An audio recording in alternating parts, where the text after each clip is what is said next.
Welcome to NTD Evening News. Our top story tonight, 5 people are dead as wildfires spread across Southern California, forcing over 100,000 evacuations. President Biden gives an update on the federal resources deployed to battle the blazes. Christina Corona reports from the Eaton fire in Los Angeles. A freezing winter storm is brewing in the southern U.S. and could end up being one of the worst southern snowstorms in years, affecting millions of residents from New Mexico all the way to the Carolinas. The remains of former President Jimmy Carter are on their way back to Plains, Georgia for a private family ceremony. That's after the state funeral in Washington, D.C. this morning. Luis Martinez brings us the updates from Capitol Hill. President-elect Trump preparing nearly 100 executive orders for his return to the White House on January 20th. This comes as he's also urging Republicans to stick together to confirm his nominees. Iris Tao has more on Trump's agenda. Democrats in the Senate highlight priorities they say they'll fight for every day. The Senate also voted to advance the Laken Riley Act for debate with 90% of the vote. Jason Blair has the latest.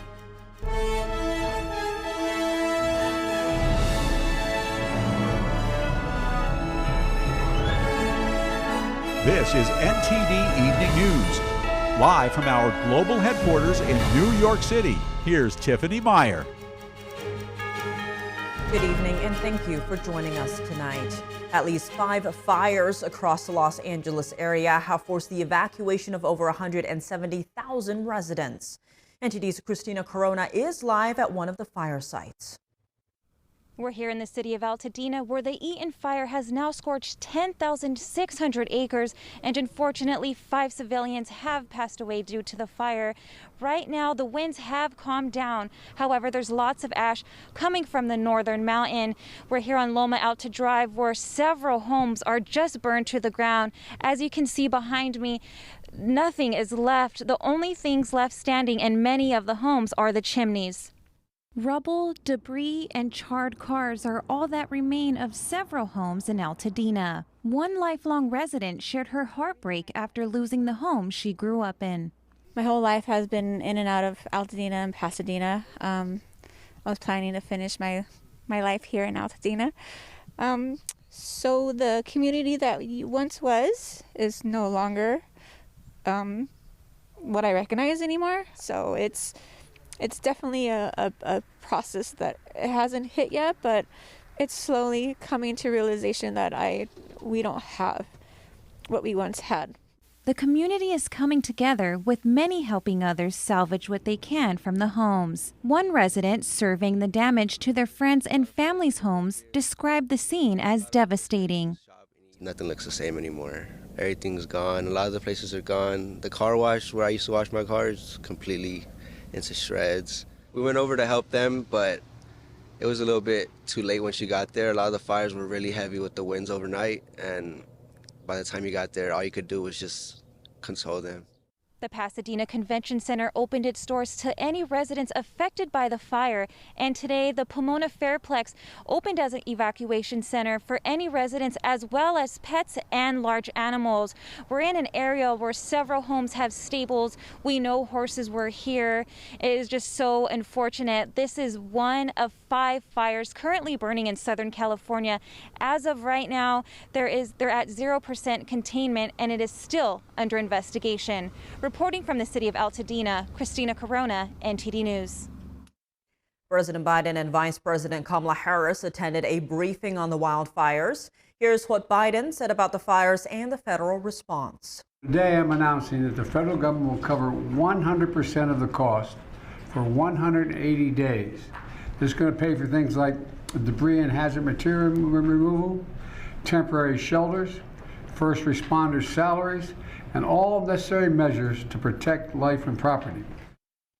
The president said the federal government is authorizing federal resources to help suppress the wildfires, including 400 additional firefighters, over 30 firefighting helicopters and planes, 8 Department of Defense C-130s, and 500 wildfire ground clearing personnel. Biden also said that some fire hydrants in Los Angeles County are dry due to a power outage, and that officials are responding to the issue. And late last night on Truth Social, Trump blamed California Governor Gavin Newsom for the fires and called for the governor's resignation. In response to an earlier post from Trump, Newsom's office said the governor is focused on protecting people, not playing politics, and making sure firefighters have all the resources they need. The cost of California's wildfire could be staggering. Forecaster Accuweather says the initial estimated damage and economic loss from the disaster exceeds $50 billion. The fire is already one of the worst in California history. Accuweather says if the fire spreads to densely populated neighborhoods, the current loss estimates would climb even higher. Accuweather's estimates for total damage and economic loss from the 2023 Maui wildfires were between $13 and $16 billion. Turning now to the major snowstorm threatening the south. In areas of the country that don't often get below freezing, people are less likely to own snow shovels. Communities tend to have fewer plows and salt spreaders, and drivers are less likely to know how to maneuver when sliding on ice. That's why it's a concern that a rare and powerful winter storm is moving across the south. Take a look. Just imagine if this ends up being a bad thing, like Snowmageddon. What could end up being one of the worst southern snowstorms in years is on a pummeling path today. Forecasters think it will span from parts of New Mexico to the Carolinas by Saturday. They also predict some impact on states just north of that range. Today, the Southern Plains region is the epicenter of the storm. One thing we want to make sure, and that is we maintain power throughout this winter episode. In Texas, many remember a 2021 storm that left millions in freezing temperatures without heat. This time, the Electric Reliability Council of Texas says it's ready for the strain on the energy grid. It says the state power supply should be adequate. We have added more than 10,000 megawatts of new generation just this year since the last winter. Forecasters predict the system will move into the southeast tomorrow.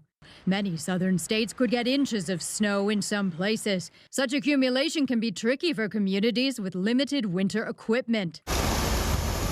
Georgia seems to have learned from the disastrous Snowmageddon of 2014. We don't want these roads to be impassable, so we want to do everything we can to make sure it's not a big disaster where everyone's all trapped. All living former presidents joined President Biden at the Washington National Cathedral for former President Jimmy Carter's state funeral. Our Washington correspondent, Luis Martinez, has the details.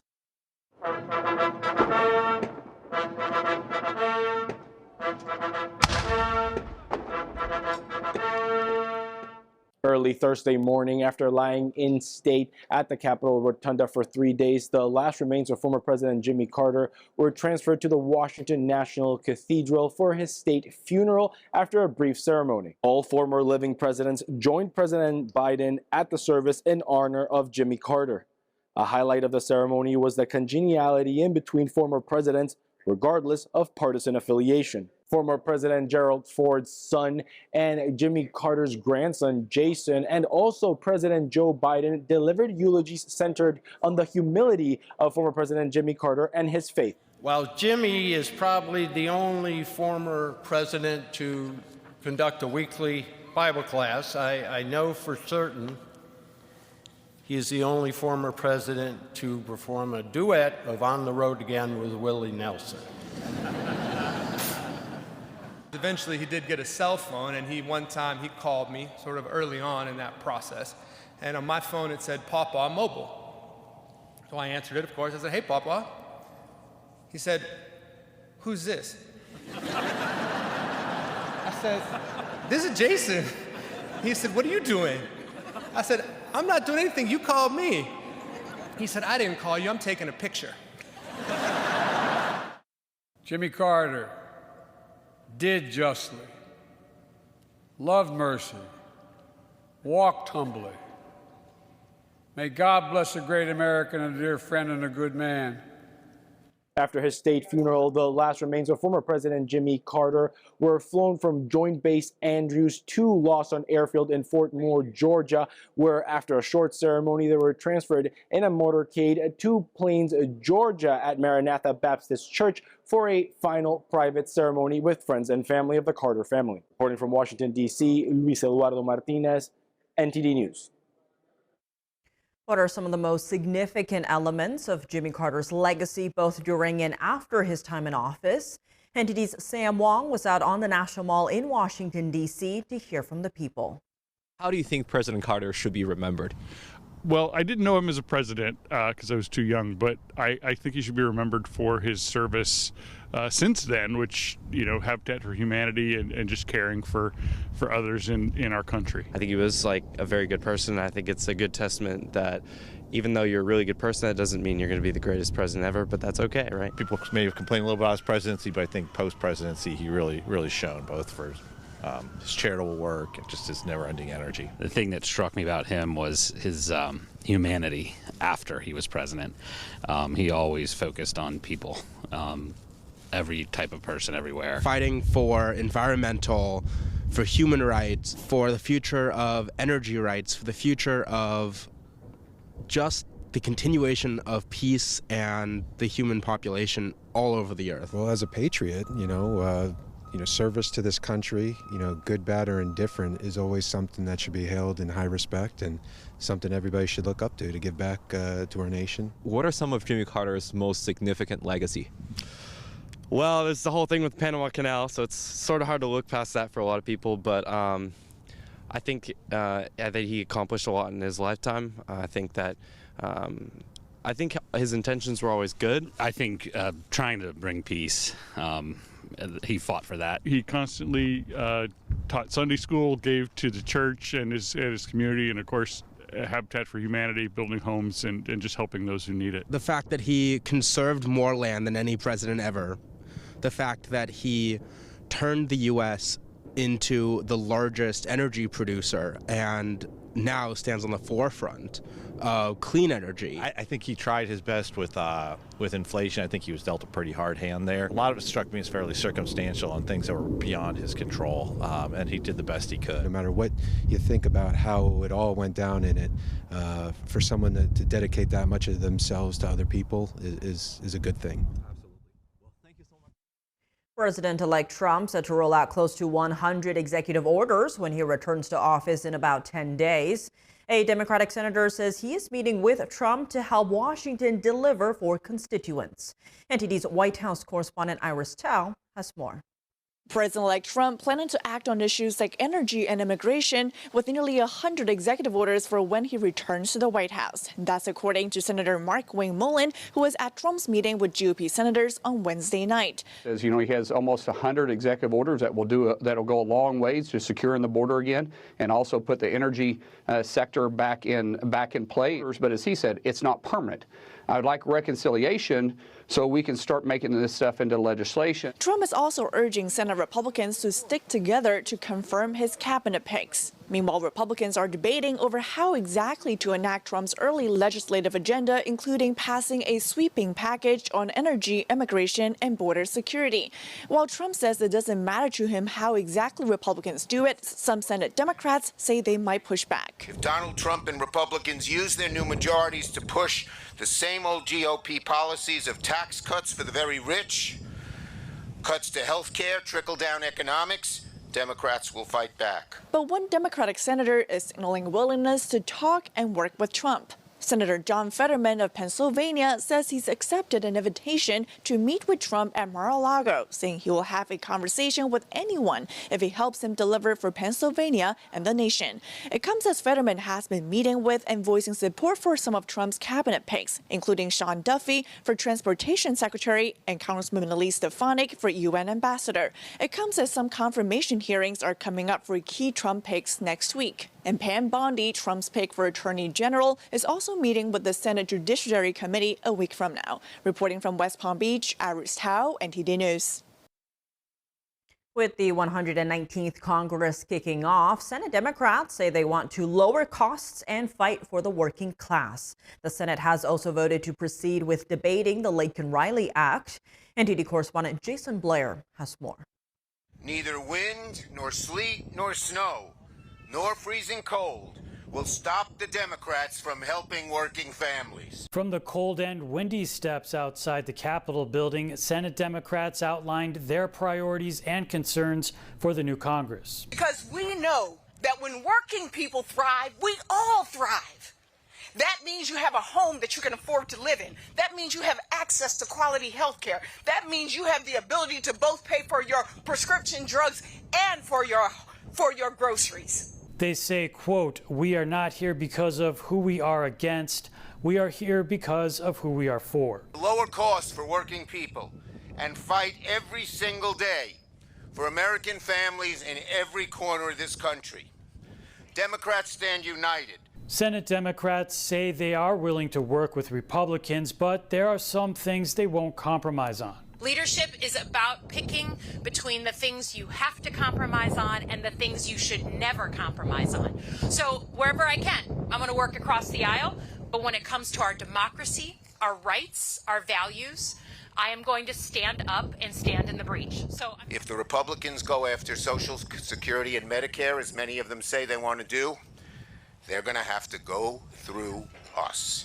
Also on Thursday, the Senate voted to proceed with debating the Laken-Riley Act. On this vote, the yeas are 84 and the nays are 9. 3/5 of the senators duly chosen and sworn having voted in the affirmative, the motion is agreed to. The act would require the Department of Homeland Security to detain an illegal immigrant that has been arrested for theft. It passed the House on January 7th. Reporting in Washington, D.C., Jason Blair, NTD News. Coming up, the Pentagon announces $500 million in additional aid for Kyiv. And Ukraine's president says the incoming Trump administration will start a new chapter for the world. Arian Pasdar has the update for us. And tensions remain high in the Gaza Strip as fighting between Israel and Hamas continues. And after 2 years without a leader, Lebanon has finally elected a new president. Jason Perry reports after the break.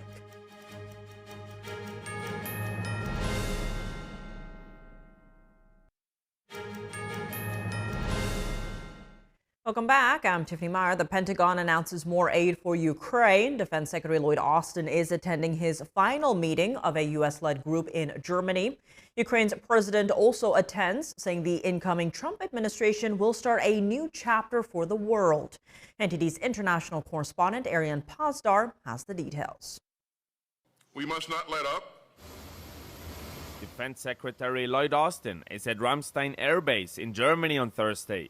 He's hosting the US-led Ukraine Defense Contact Group, created to support Kyiv. Austin announced a new military aid package. Valued at $500 million. It includes additional missiles for Ukrainian air defense, more ammunition, more air-to-ground munitions, and other equipment to support Ukraine's F-16s. Thursday marks the last time Austin will be hosting the contact group. Later this month, the incoming Trump administration will move into the White House. Austin says he's, quote, incredibly proud of what he's achieved for Ukraine. Over the past few years, we've moved heaven and earth to get Ukraine the security assistance that it needs. And together we've committed more than $122 billion worth of security assistance. Also at Thursday's meeting in Germany. Hey, no problem. Ukrainian President Volodymyr Zelensky met with NATO chief Mark Rutte. Zelensky suggests that President-elect Trump's inauguration this month will have a global impact. It's clear that a new chapter starts for Europe and the entire world just 11 days from. Trump previously said he'll work out a deal to end the conflict in Ukraine once he gets into office.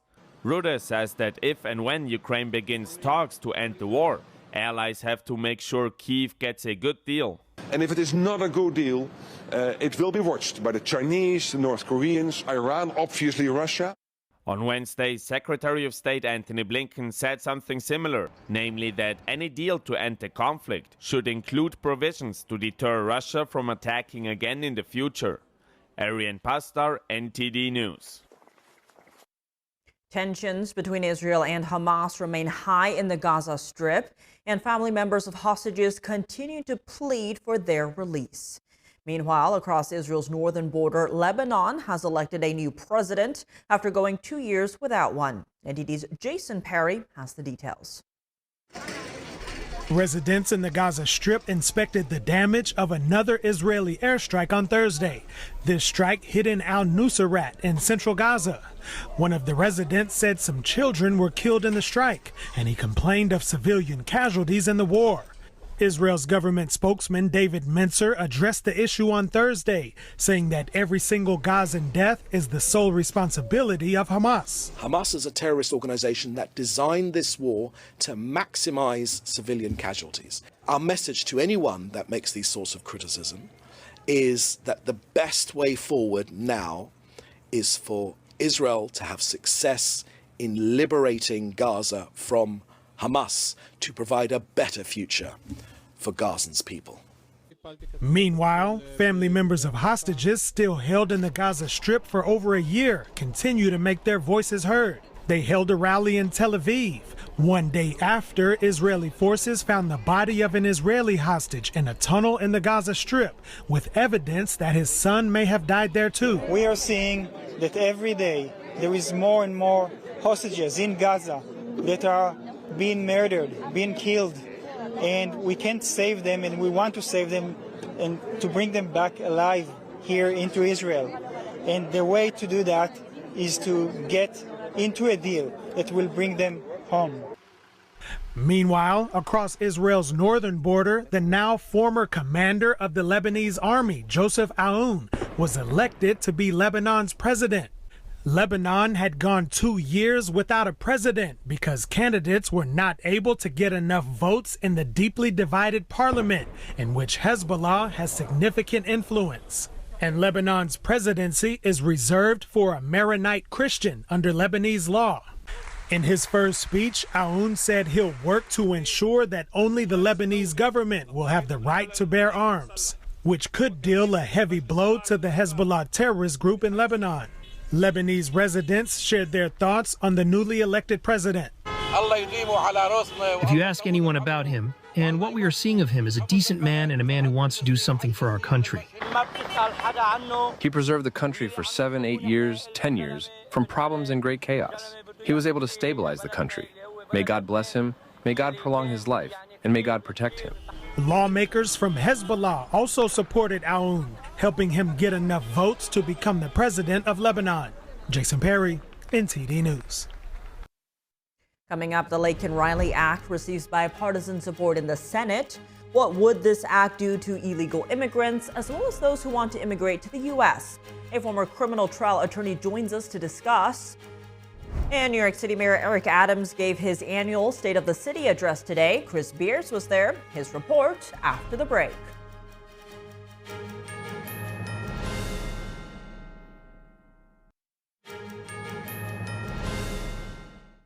Welcome back. If you're just joining us now, here are some of today's top headlines.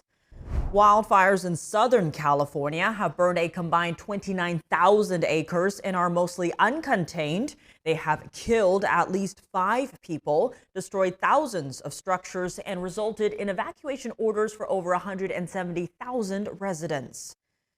A winter storm swept across the southern states, bringing snow and icy conditions from Texas to Alabama. Officials closed schools, canceled or delayed flights, and warned residents in some of the worst hit areas to stay off roads.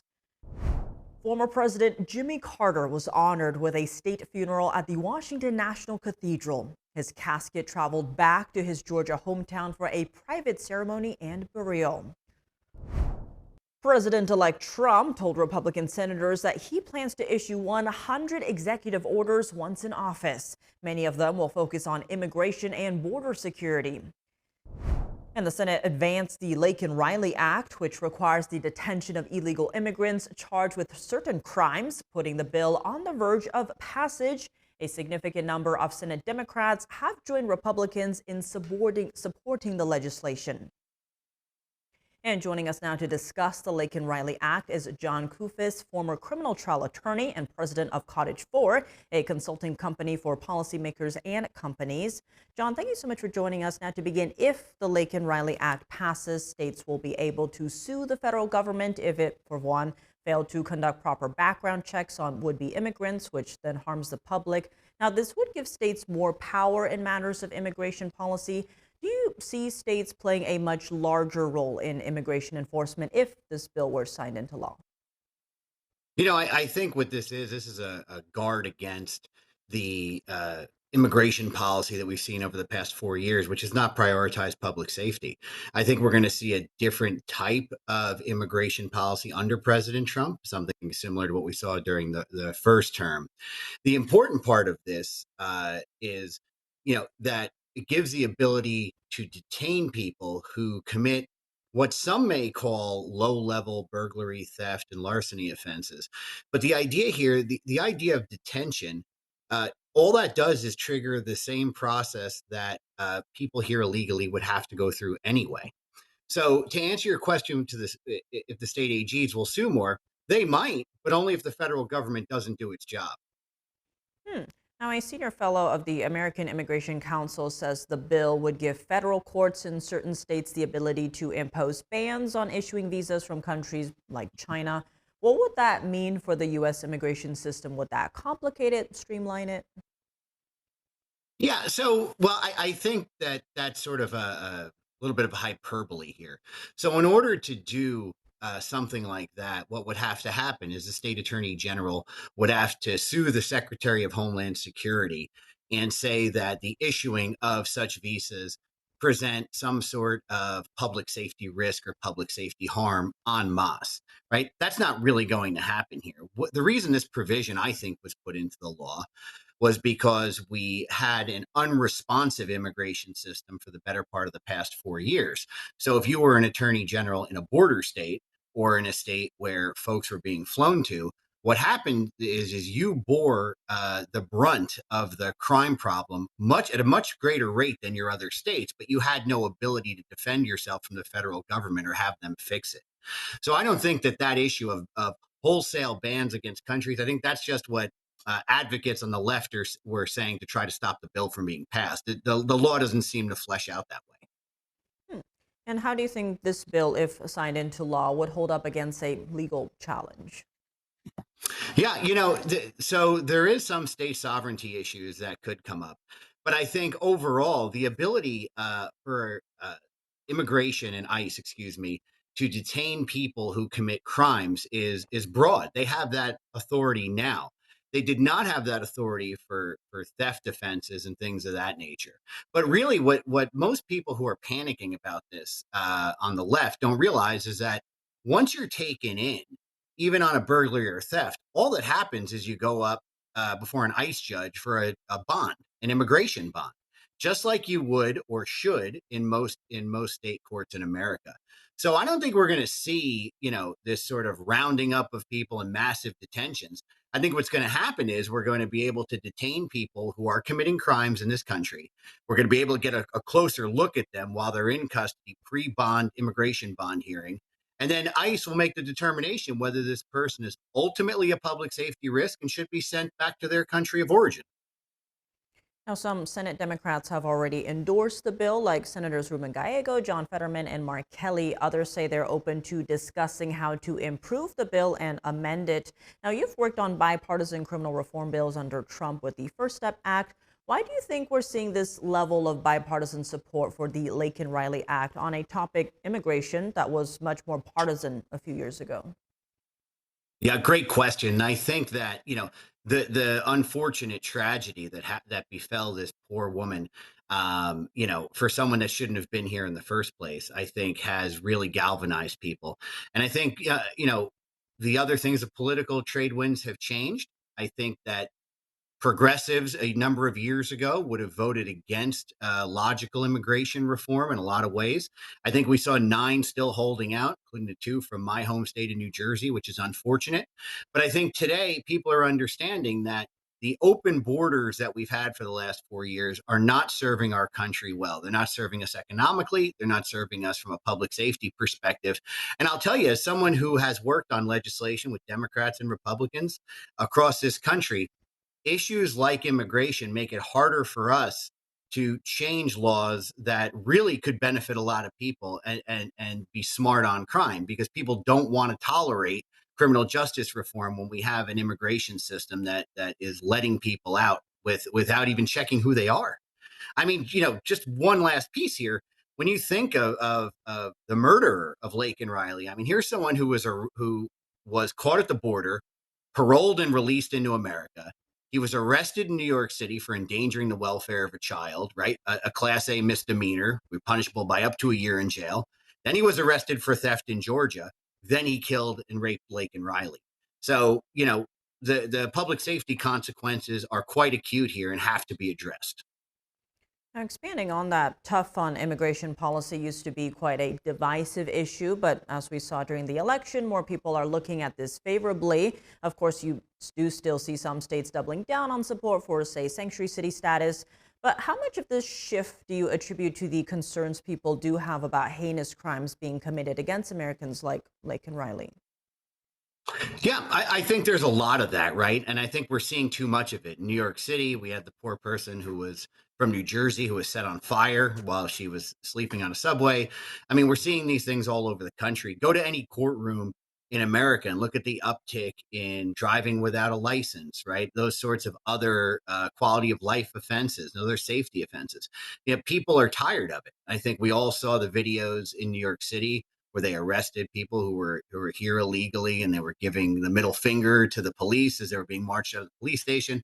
I mean, people are taking a different tack. And I think that as we realize we're in a more dangerous world, we also have to be very aware that open borders aren't just for people who are going to commit murders and street crimes or thefts. These are for, this is a conduit for terrorism. If we don't close the border, if we don't handle the border logically, what's going to happen is terrorists are just going to walk right through, and God knows what they're going to do in this country. All of us were around during 9/11. I was in New York City during that. I was in law school at the time. And we all know the consequences of what an open and unchecked border can be and do. And other countries simply don't have that, right? Other countries enforce borders very, very strictly. We simply do not. John Kufos, thank you so much for joining us. Thank you for having me. As New York City deals with challenges like crime and affordable housing, Mayor Eric Adams today reflected on his administration's accomplishments and charted a course for the future. His State of the City address came amid his 2025 re-election bid and the federal corruption case against him. NTD's Chris Beers was at the Apollo Theater in Harlem, where Adams gave the annual speech. New York City Mayor Eric Adams at his State of the City address today, addressing crime, affordable housing, as well as homelessness. All of this comes amid his re-election bid and the federal corruption trial that hangs over his head. Here's Adams speaking about his accomplishments in law enforcement. To keep New Yorkers safe, we put thousands of new officers onto our streets and took nearly 20,000 illegal guns off our streets. We supported law enforcement with new training and benefits and unveiled a $485 million action plan to prevent gun violence. When we arrived here at the Apollo Theater where Adams was giving his address today, behind me to my right there was actually a protest. These were NYPD sergeants protesting about a contract impasse that has actually led to some of them getting paid less than the officers that they oversee, officers of a lower rank. Adams didn't spend a lot of time addressing the migrant crisis that has plagued his administration. In terms of housing, in his 2024 State of the City address, he talked about about 24 housing projects in 2024. He accomplished 26 of those housing projects. In terms of the future in housing, he talked about creating 1 million new units of housing over the next decade. Here's New York City Comptroller Brad Lander on that. Preposterous thing. There's 3 million housing units in New York City today. So to say in 10 years we're going to add 1 million more, like literally grow the city by 33%? Mayor Adams also hopes to address in the future the issue of homelessness, specifically the issue of severe mental illness amongst homeless people, potentially creating a facility to house those people. He also wants to create a program to connect expecting parents in the shelter system with homes so that their children don't have to be born literally into the shelter system. All of this comes in the bigger context of Mayor Adams' bid for re-election and, of course, his federal corruption trial. As I mentioned earlier, there's a pretty big update in that trial this week. Prosecutors saying law enforcement has continued to identify additional individuals involved in Adams' conduct and to uncover additional criminal conduct by Adams. This, of course, could mean that prosecutors possibly file a superseding indictment escalating this case. Reporting from the Apollo Theater in Harlem, Chris Beers, NTD News. Coming up in college sports, a major ruling in the multi-state lawsuit challenging President Biden's rewrite of Title IX. Dave Martin joins us with the latest. And after some heavy holiday spending and maybe some fresh credit card debt, we have some tips and tricks to improve your finances as we head into 2025. That and more after the break.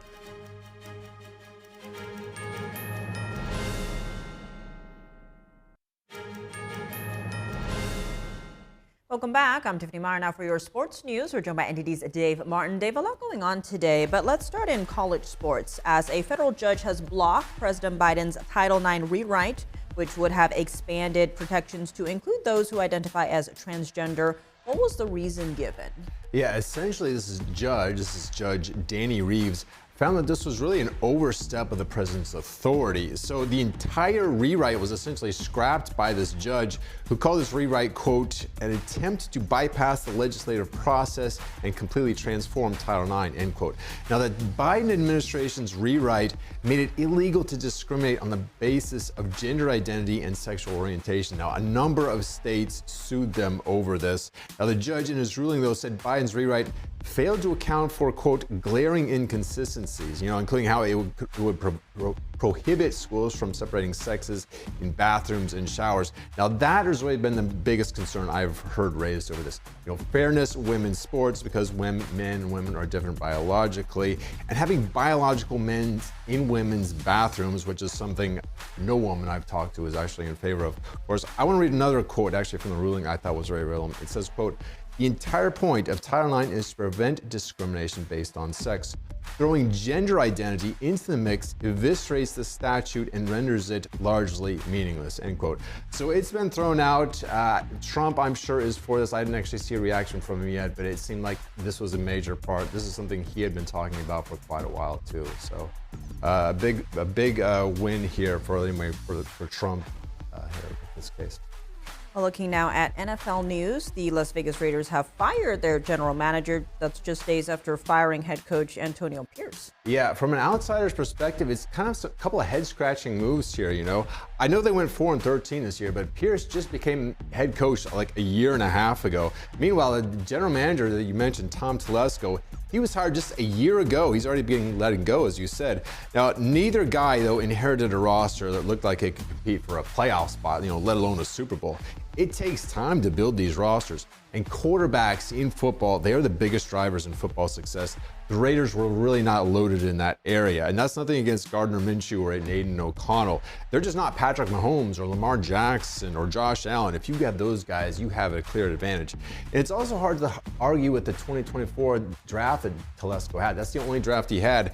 Each of their first three picks ended up starting for the team, including first-round pick Brock Bowers, who was actually named to the Pro Bowl. So it looked like he had some good moves there. Maybe from an outsider's perspective, it's hard to see why this happened.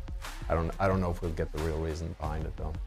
A mystery. While shifting gears to golf, Tuesday's TGL debut drew an audience of nearly 1 million viewers on ESPN. How does that compare to Live Golf's TV numbers? Yeah, it's bigger than any Live Golf broadcast over the last couple of years. Of course, they're shown on CW Network instead of ESPN, which was what TGL was shown about. But I think TGL should be pretty happy about that. If you compare it to the same window last year, it outdrew a Duke-Pittsburgh basketball game that drew just over 700,000 viewers.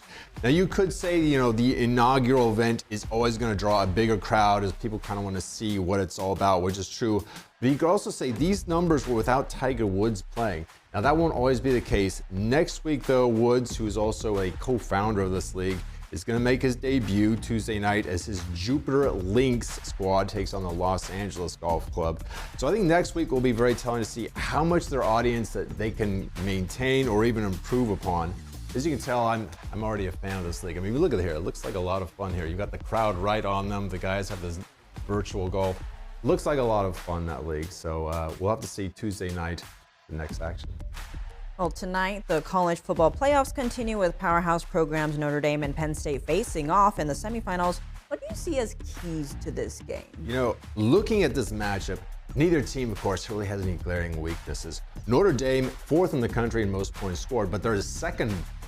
They allow the second fewest as well, and Penn State is not far behind both categories. Now, both have had kind of similar paths in these playoffs. Both won their openers with really very little problem before being pushed a little bit in the second round. So not surprisingly, odds makers are really split down the middle in this one, I found. Originally, Penn State was 1.5-point favorites. Right now, it's even, though.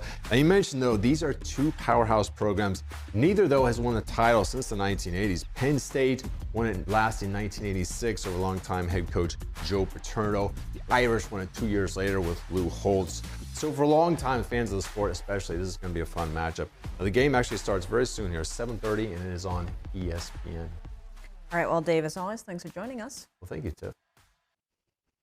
The December jobs report from the U.S. Bureau of Labor Statistics is due out tomorrow. Job openings are a closely watched metric of how much demand there is for labor. So if you're in the market for a new job, how can you stand out among other applicants? Here are some tips for job seekers. Take a look. If you're in the market for a new job, there's some good news. Experts say hiring typically picks up at the beginning of a new year. The trend is typically that there is more activity that happens in the beginning of the year for a few reasons. Organizations have new year, new budgets. Dawn Fay works at Robert Half, a business consulting firm. They recently conducted a survey asking companies about hiring trends. 63% of respondents say they plan to add new permanent positions in the first half of 2025. We think the market's going to be active. Fay recommends keeping your resume updated. That way you can apply as soon as you see an opening. And networking can go a long way, even if you're just reaching out to someone on a networking site like LinkedIn. A referral usually carries a lot of weight when an organization is looking to hire. When you do get the job offer, it's important to know how to negotiate a salary and research the average pay for that position. Practice those negotiations with a mentor or a good friend that's in the business community so you get some practice before you actually negotiate your salary with a potential employer. They also suggest negotiating things like a hybrid schedule or more vacation time. And be open to contract work. It could lead to a permanent job in the future. And if you're starting out 2025 with a holiday spending hangover and some fresh credit card debt, it may be time to focus on improving your finances. Here are some tips and tricks to work out your wallet and get fiscally fit. If your New Year's resolution is to get your finances in better shape, it's going to take a little sweat. It's a little like working out physically in the gym. You're working out for your finances, so they are in better shape for the activities that you'll be prioritizing and targeting in the future. Much like staring down the treadmill, overcoming financial hurdles may seem daunting, but Bankrate's Mark Hamrick says it's important to figure out where you are and create a roadmap to get to where you want to go. Have a budget to know how much money we have to work with. If we need to reduce our expenditures and perhaps get rid of some things that we're paying for that we don't need, we need to do that. The best way to get started, attacking your debt, typically in one of two ways. Some people like to attack the highest cost debt. Let's say if we have an annual percentage rate of 25% and that's the highest, some people might prefer to attack that first to pay that down and off. Others might say, oh, well, I've got just a couple $100 on this credit card. Let's pay that off right away. Next, pull back spending by cutting out expenditures you may deem unnecessary, like auto-pay subscription services and meal deliveries. And then focus on saving. Have a separate account for your savings and then automate the deposits that are going in there with direct deposit. Have it come straight out of your paycheck. And don't forget about retirement. Putting away a little now can leave you in great financial shape in the future. And that's all for today's news. For round-the-clock coverage, visit us at ntd.com or download our NTD app. Thanks for tuning in. I'm Tiffany Meyer. Good night.